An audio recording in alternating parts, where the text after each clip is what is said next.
Welcome back, Cardboard Warriors. How's everybody doing this morning? So, it's probably not this morning when I post this, but you get the point. Last night was Kamigawa Neon Dynasty Prerelease at one of my LGSs.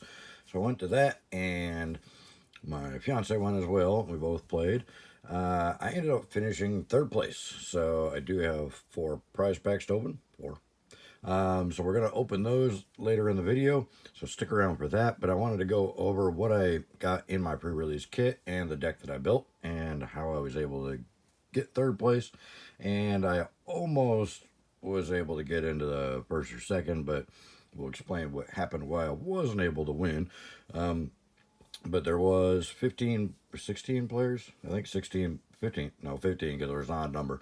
There's 15 players total, but I did end up finishing third. I went 3-1, and really it was mana flood that was causing me to lose. Any of the games that I lost pretty much was because I was getting flooded with too much mana, which is ironic because I only run 16 lands in my 40 card decks. So yeah, I was only running 16 lands, and I literally was getting 7 lands in a row off the draw. So had a little problem with mana flood, but whenever I've had problems with mana flood in the past and I've taken out a land just to try and help that a little bit, I end up getting mana locked. So I didn't take any out, I just kept getting flooded. I wish I'd have had a little bit more card draw ability so I could have compensated for that a little bit, but we'll go over the deck and I'll say what I had and what I was able to do.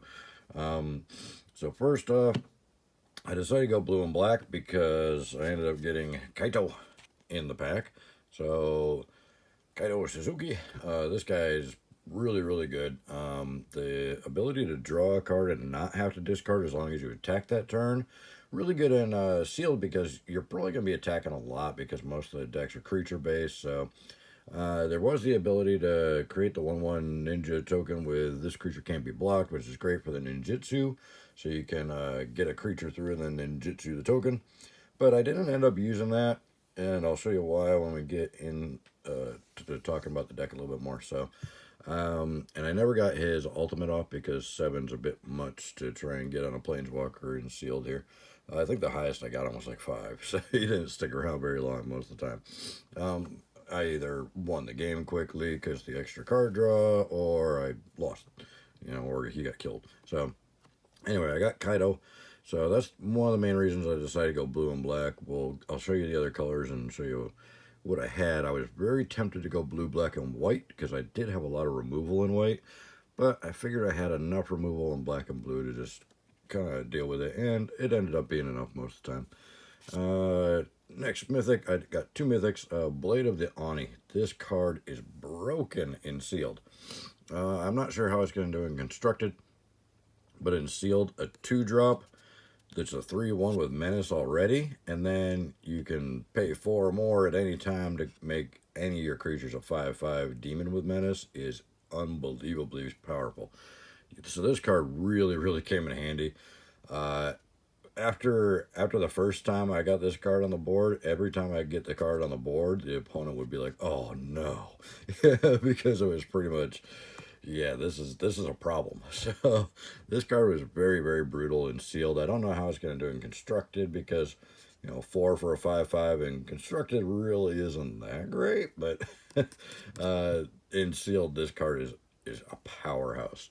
You can get it out on turn 2, and I was able to get this on turn 3 almost every time because of a couple artifacts that I'll show you in a minute here. So the Blade of the Oni was unbelievably good. I got the Thousand Face Shadow as well. This guy at first glance looks terrible because he's a 1-drop 1/1 flyer, but his ninjutsu is 4. However, it's his ability that really, really helps this guy just be a big threat. I almost never hard cast him, and I'd get him in the opening hand. Even though he's a 1-drop, I almost always kept him till later. Once in a while, I would hard cast him at the beginning if I didn't have any other creatures and I just wanted to curve out, because I knew I could pick him up later by ninjutsuing in another creature. And I'll show you that combo as well.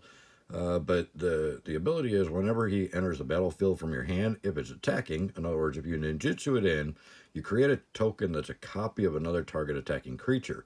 The token enters the battlefield tapped and attacking. So it basically gives you a second token copy of any of your other creatures that were attacking. So most of the time I was attacking with a big 5/5 and I'd pop this guy in and then I've got, 10 damage coming across. So even if my big 5/5 got blocked by a chump blocker, I get him in and then I get another 5/5 in. So I would actually swap him out for larger creatures with the ninjutsu because then I could get the huge creature in there. So I'll show you that other card that I was using the combo with that one in a minute here. The other rares I got were the Mukatai Soul Ripper. This thing on the surface looks great. In actual use, it was not very effective. To be completely honest, this thing barely helped at all. I kind of wish I hadn't put it in the deck. In sealed, it's just the crewing is too much. Unless you're really got a ton of creatures in your deck, then if you end up with the majority of your deck being creatures, it might be good, but it just didn't seem very effective for me. At the end of the tournament, I kind of wish I had taken this one out and put in something more effective and put in an actual creature. I wasn't around when vehicles came out the first time and were apparently really powerful, so I'm not really, I don't have that love affair with the vehicles. They just seem clunky and slow to me, and it seems like it's too many cards to try and do one thing. So, I mean, the 2-drop and the ability to pump by sacking artifacts in a constructed thing, this may be a very powerful card, but in sealed, it just didn't seem to come through for me at all. And then the Kotos, the Silent Spider. This guy is a really, really good ability. The ability to grab a card from an opponent's graveyard and then search their graveyard, hand, and library for all the other copies of that card and then exile them. So you get rid of any threat that's already in the graveyard on your opponent's side. And then the ability to actually cast one of those yourself is pretty cool. Great card, great concept. I love the ability. But the 5-drop was causing problems for me. I ended up pulling him after like the second round because it seemed like I kept getting him in my opening hand or one of the early draws, and I couldn't cast him. There's quite a few games that I went the whole game without casting him because the Mark of the Oni, I'd rather pay the 4 for that and get this big old 5/5 than do anything here.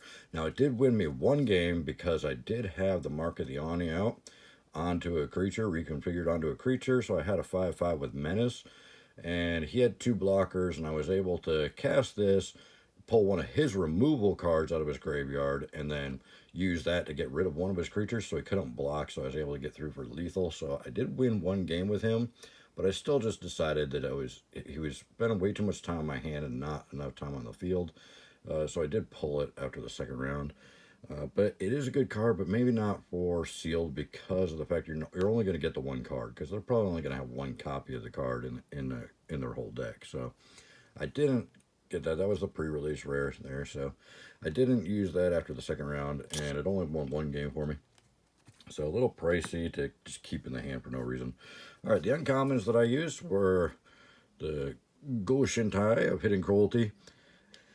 The Death Touch helped a little bit, but 4 for a 2/2 Death Touch just wasn't good value. I probably shouldn't have put this in there because his ability, if you're running all shrines, his ability is unbelievably good. You're going to get good removal every single turn for one colorless. You're going to take out creatures every turn, but without having a bunch of shrines in the deck, he didn't do anything for me.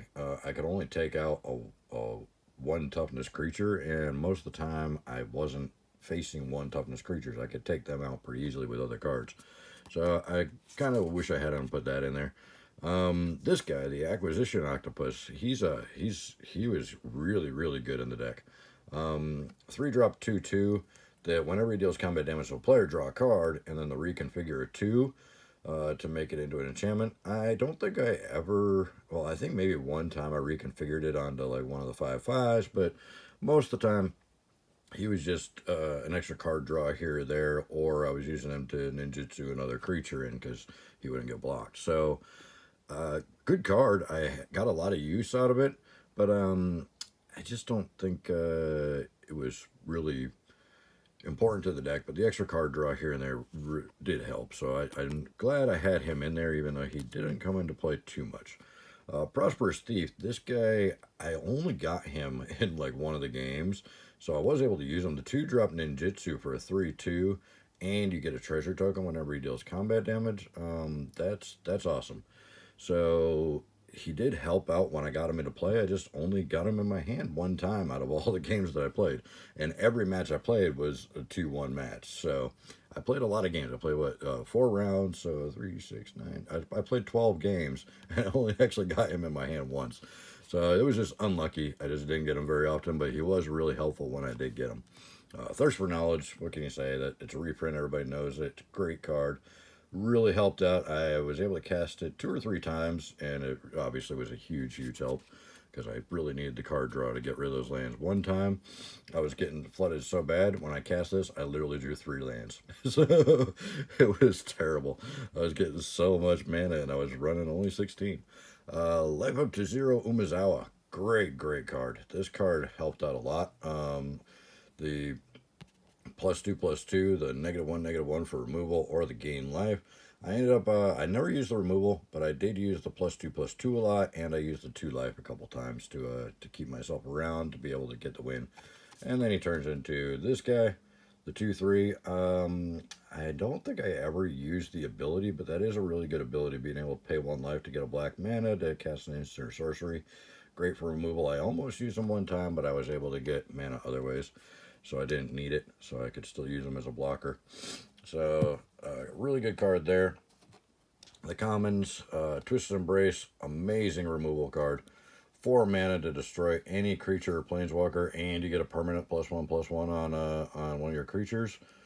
Great card. I used that a lot. I removed a lot of creatures with it. It really came in handy, so that was a great one in the deck. I got 2 Lethal Exploits, amazing removal cards in sealed. Yeah, I can't say enough about this one. This one really just helped me win a lot of games. It really got rid of a lot of creatures, especially with all the modified creatures in this deck. Every time I put that Mark of Oni on, this would be a -3/-3. And then if I had one of the other cards modified, I never actually got it up to -4/-4, but the -3/-3 was enough to take out most of the threats I was facing. So really good card. This is the card I was talking about that I would combo with the other one. We'll go over that in a second here. Automated Artificer. I got 2 of these. Great card that really helped. This is the one that I was talking about. I was able to pretty much on turn 3 get that Mark of the Oni actually onto a creature, another creature, which a lot of times it was one of these, because a lot of times I was getting 2 of these in my opening hand or in the first couple draws. So I was able to get 2 of these on the board pretty quick most times and use that extra mana. So it was only costing me the 2 black and then tapping 2 of these guys, or 2 black and 1 extra and tapping 1 of these guys, and then putting the Mark of the Oni on the other guy and making a 5/5 beast that were just stomping face. So great card, great mana ramp. If you're running sealed, I don't care what colors you're running, if you come across this guy, it's good to grab them because it works for the ninjutsu abilities or for casting artifacts. So a lot of the time I could get one of them out, and then like say I had 3 mana on the next turn. I get one out on turn 2. Next turn I'd have 3 mana. I could actually cast the Mark of the Oni into the battlefield for the black and colorless, and then use the other land and this to tap to put another one into play, and then the next turn I could use both of them to cast the Mark of Oni, or reconfigure it. So these guys were a really huge help. They helped in every single game. There's not a single game I can think of that I didn't have one of these on the board and it was not helping at all. Plus the 1/3 was a really good blocker for a lot of the smaller creatures that were coming over early game. So that card really helped win games. The Ambusher, huge card. This is so good. 4-drop for a 3/2 lifelink is not that good, but 2-drop ninjutsu for a 3/2 lifelink, surprise, amazing. Yeah, this card really helped out. There's a few other people running this card, and it seems like every time this card was on the board, whoever was running it probably won the game because the lifelink is such a big deal. So I would face this card a few times, and it helped my opponents win that game. So this card was really good in sealed. So definitely, if you're running black and you come across the Ambusher, it's good to grab him. The ninjutsu ability is amazing to get that 3-2 lifelink out there. Moonsnare prototype, I kind of wish I hadn't have added this one in. Or I wish I'm glad I added it in, but I wish I hadn't have hard cast it ever. Hard casting this was a mistake every time I did it. Really, you want to hold this on for the channel for 5. You can take any non-land permanent, any threat they have, planeswalker, creature, whatever, and make them put it on either the top or bottom of their library. So most of the time they put the big threats that I was removing with this on top of their library, but still, it got it away for 2 turns because it got it away that turn, and then the next turn they had to cast it, and then it had summoning sickness because I was getting hit. Especially this really helped me in one game where I was getting hit with that 5/5 flyer demon beast thing that's really brutal. That when it dies, it has a lot of negative. It makes you discard 2 cards and lets them gain 2 life or something like that. So this one, by putting it into the library, it wasn't dying, so I wasn't taking those negative issues, and I was getting rid of it for 2 turns, which just giving me the opportunity to win the games. All right, I put him in just in the last round just because I was finding some cards that weren't working for me. I'll show you those when we go through the extra cards. Yeah, I never actually got to use his ability. I got him out as a blocker once or twice, but he just, I don't know how well he would have played, so I can't give you a really good opinion on him because I didn't put him until the very end. You Are Already Dead, that one helped out a lot. Got rid of that big 5/5 flyer. I actually killed it, I think twice with this card because 2 people I faced had that guy. And I actually killed it twice with this card by blocking with a small creature and then finishing them off, and I got the card draw for 1. That's just, great, bang for the buck there. Debt to the Kami, this one helped out a lot, making the target opponent exile a creature they control because I had so much menace going on. If they had 2 creatures, it didn't matter which one I got rid of because I was able to get through because of the menace. So this one was huge. Great card and sealed. Amazing removal. Even though it's not targeted, you can't pick the creature. It still thins out their creatures. Even if they just get rid of a 1/1, if you got menace, you're gonna get through. So this guy, the Shadow Stalker, he's the 5/5 that I was ninjutsuing in for 4, and then I would use the little blue dude to copy him. So great card there. Huge value. I actually did hard cast him once or twice later game, and he's a 5/5. So even though he doesn't have any special abilities or anything, the ninjutsu for 4, getting a 5/5 out on turn 3 or 4 because I had those little artifact guys was huge. I was able to get him out a couple times on turn 3, ninjutsuing him in. So that was brutal for the opponent there. Tamio's Completion, great removal. Taps creature down, they lose all abilities, and they never untap. So and it flashes in. So 4 is a little bit pricey for removal, but not in sealed. In sealed, it's perfect. And then the Arm Guard Familiar, this guy I got out pretty much every game. He didn't do a whole lot, but the Ward 2 made it to where he could stay on the battlefield a lot. And then I was using the Mark of the Ani on him a lot to pump him up. And then I'd have a 2/2 or a 5/5 with Ward 2, which was nice. So, and then Okiva Reckoner Raid. This one I think I got out almost every game. Amazing card. Draining Gain for 2 turns, and then becomes a 2/2 with menace, and then your vehicles have menace as well. Great card. Love that one. For 1 drop, you can't beat it. For 1 mana, you're going to drain them for 2, gain 2, and then get a 2/2 menace creature. That's unbelievable value there. So, all right, this guy here, when combined with this guy here, I was comboing these 2 quite a bit. So this guy's a ninjutsu 3. He's a 2/2, which is not that great. But when he enters the battlefield, return up to 1 target creature to its owner's hand.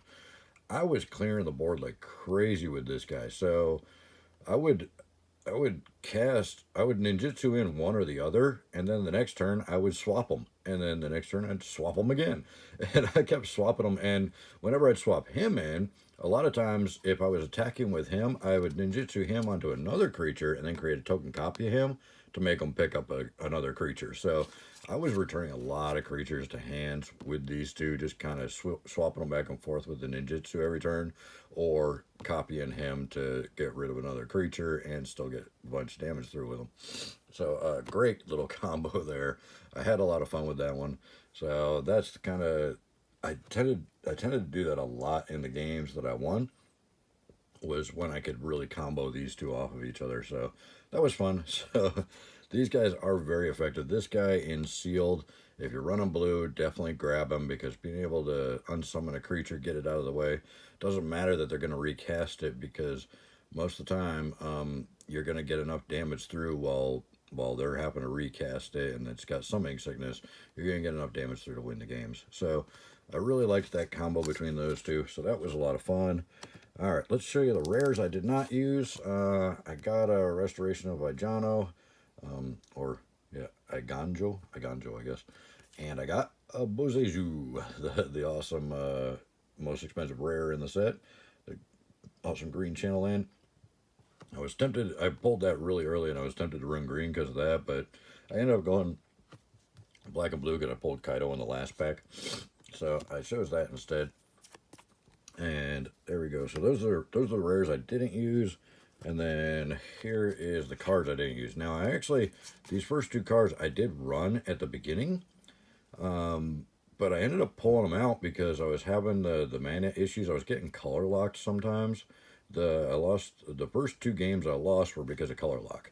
So I was only getting black, and I had a bunch of blue cards in my hand, basically. Even though I had the same number of each land in there, for some reason I kept getting color locked, and these weren't really helping me at all. So I pulled those out, and the deck ended up running a lot better after I got rid of those. I wasn't running enough vehicles to make this one really effective. This is a great little ability to be able to use mana to crew a vehicle, basically. But I didn't have enough vehicles, and I wasn't getting them out enough, and they weren't staying on the field long enough. They weren't helpful enough. So I pulled these two cards out and just put two basic lands in, and it ended up helping a lot. I had this one. All creatures get -2/-2 until end of turn. If a creature would die this way, exile it instead. I ended up not running this, and I'm glad I didn't, because I never really had a situation where the opponent was swarming me with smaller creatures than I had. Most of the time, I only had like 2 toughness creatures on the board until I could make them 5/5s, and they only had like 2 or 3 toughness creatures on the board. So it would have just wiped everything and reset. And I'm not big on doing that. I'd rather keep the advantage while I've got it. Or even if I don't have the creature advantage, I usually have enough removal to get rid of independent creatures and then create the advantage. So I didn't stack that. I might have wanted to. You might have wanted to if you're into the board wiping thing, but I'm not really into board wiping. I didn't run this one because I wasn't sure how much discard I faced. I wish I had run that at the beginning, because the first guy I faced was running pretty much all discard stuff. So that would have really come in handy, but I didn't end up stacking them at all. I could have. It would have helped out in that first round, but I ended up winning the first round anyway, so it doesn't matter. This one, I didn't have enough modifications, I didn't think, to make this one really effective, and it wasn't that good of a deal, 3/4 for 3, but you got to make sure you have modified creatures to be able to even attack with it. So I didn't stack that one because I didn't have enough modifications. This one just was too expensive. I had 5/5s. I didn't need a 3/5 for 5. I had 5/5s for 4. So this one, I didn't have enough ninjas or rogues to really think it was worth the 5 for a 3/3. This one was tempting. I almost stacked it because it was only crew 3 for a 6/6.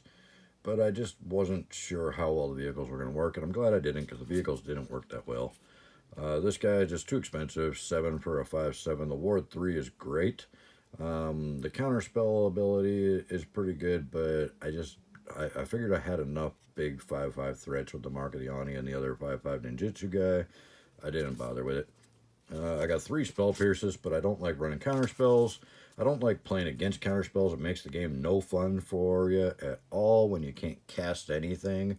I don't like the nope decks. I think people that run them just are missing the point of the game. It's not fun for your opponent. And if it's not fun for your opponent, how is it fun for you? I mean, yeah, it's fun to win and all that, but you can only do that so much, and then people don't want to play anymore because it's just boring. So I got a lot of counter spells, but I didn't run them. I got a lot of discard stuff. There's a lot of discard stuff in this set and a lot of counter spells. But again, same thing with discard. It just makes it less fun for the opponent. It's more obnoxious than anything else. So I didn't run the discard stuff. This one doubles counters, but for 4, I didn't think it was that good because I didn't have enough counters to really make it that impressive. Vine Beetle's discard. I faced this guy so many times. I swear one guy hit me with this like 6 or 7 times in one game. He kept ninjutsuing it out and then recasting it. Oh, it was so annoying. So I hate discard. I think it's cheesy. The terrarium, I was very tempted to put this one in. I almost did. I probably would have, in hindsight, taken out the other one there and put this one in. Just for to help the mana, but I had no problems getting mana. I was getting tons of mana. In fact, I was getting flooded most of the time. I got some dual lands, but not the colors that I ran, so they didn't help much. So we'll just kind of go through white real quick. I did get a lot of flyers on white, so I was really tempted to go white, but I ended up not doing it. And I had a lot of good removal. I had this one, and this one, and this one, and this one, so... And I had lifelink in there. So white looked really strong. This one had the crew of 4 for 1 drop. So, and then I had the flying crew 1, 3, 2. That was really good. My fiance ended up going white, and she did pretty well with it. She actually ended up winning around for her first time ever, because she's brand new to the game. So that was a pretty big accomplishment for her. And she didn't come in last. She finished 14 out of 15. So I had the samurai. I had the equipment. So I had some good stuff in white, and I did have the black and white Naomi. So I was tempted to go 3 color, but I decided I had enough in just blue and black to make it happen. This probably might have been a little helpful, but enters the battlefield tapped. I just hate running those. This card here, great for red-green. I faced one guy that was running red-green, and he's actually the only one that beat me in the whole night. And it wasn't because of this card. It was because of the one that, when a creature comes into play, put a +1/+1 counter on him and all that. The 2-drop green card. But he had this as well, and this really did help him out to like really beat me the one game very easily. Between that green 2-drop and this one, that was pretty brutal. He just had like 2/2 creatures with Bushido that they didn't call it Bushido, and he was just wrecking me with them because all the extra counters from these. So I couldn't get enough removal fast enough that was big enough to get rid of them. So this card was really powerful and sealed. So if you like running red green, which was one of my favorite color combos, that card's really brutal, especially if you get that other green card with it, the other green enchantment. I had lifelink green white in there. Green, I had some big beasties with the channel abilities and stuff, so green would have been pretty good, especially because I got some of the removal as well in green. I had the Death Touch little guy, +3/+3, +1/+4 in reach. So I had, this guy, the Fade into Antiquity. I had that guy, which is actually really good removal in this set, because a lot of the creatures are either artifact creatures or enchantment creatures in this set. So this is actually a really good removal card for this set. And then I had another +3/+3. Red, I had some decent stuff, but again, I felt like blue and black. I had good removal in red. Just felt like blue and black was a little stronger than any of the others, so I ended up going with the blue and black, and like I said, I only lost 1 round, and it was a 1-2 loss instead of, it wasn't just a 2-0 beat me down. And I could have actually won the third game, I think, or the third game. I could have won. It was really close, so it wasn't like I lost heavily or anything like that. The first game, because you got that green enchantment and the red-green enchantment out really early on perfect curve turn 2 and 3, he did really powerful stuff in that one. I didn't really have a chance in that first game, but the third game I probably could have won, but I got landed out. I ended up drawing like 7 lands in a row.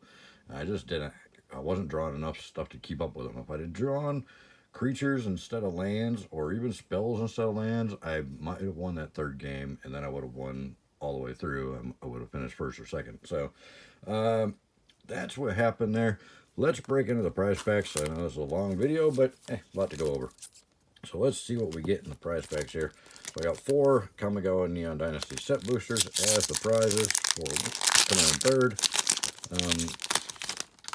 Let's see if we get anything exciting. Art card, foil basic, commons, uncommons, and Dragon Kami Reborn for the rare, and a Tekanuma Abandoned Mire for another rare. This one I played against quite a bit. It was actually a really good card for them. They were able to do a lot of stuff getting their threats back after I spent the time to remove them. And we got a full common, so nothing there. So a couple decent rares. Channel lands, all of them. I have a feeling they might have a bright future. Art card, little samurai with lightsabers, pretty cool. Basically, and commons, uncommons, and we got an Invoke Calamity.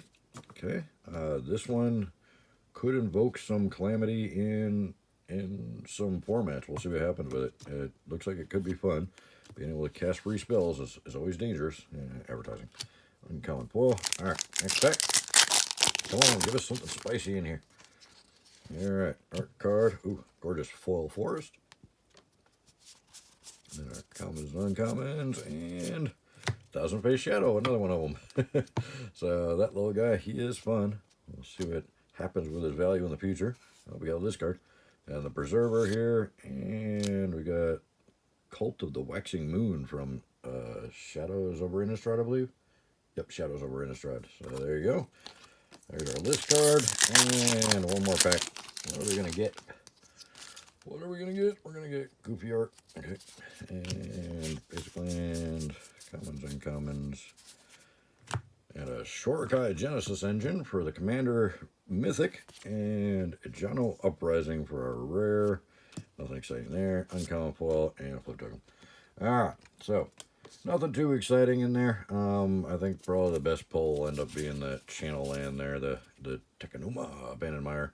I have a feeling these Channel Lands are just going to be huge because they comes into play untapped, and you can tap them for the color you need, and then you also got that channel spell ability. So I think they might even be more popular than the modal lands in Zendikar Rising, but we'll see what happens with it.